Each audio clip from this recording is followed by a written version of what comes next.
Hi everyone, my name is Allison. I'm a registered dietitian here at Maxwell Clinic, and today we'll be making a red velvet smoothie, and we'll be using our chocolate InflamaCool. InflamaCool is a great source of protein, but it is also chock full of other macro and micronutrients. To start, we're gonna add half a cup or 2 small to medium beets in your smoothie. Then we're gonna add in a small or medium banana. Chunks in here.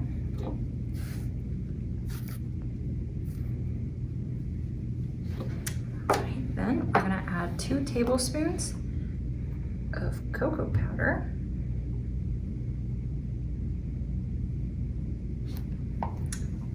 Then we are going to add about a cup of coconut milk, a teaspoon or so of vanilla,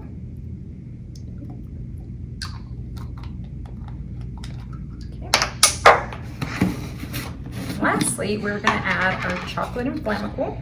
We're going to add a full serving, which is 2 scoops.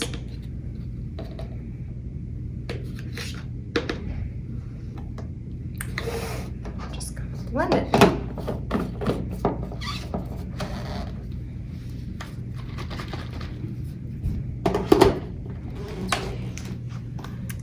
And we're just going to... You can then pour it into your favorite glass. This is yummy chocolatey red velvet cake smoothie. Just like that. Then we're just gonna add a little light dusting of cocoa powder if you want. Make it nice and pretty. Enjoy!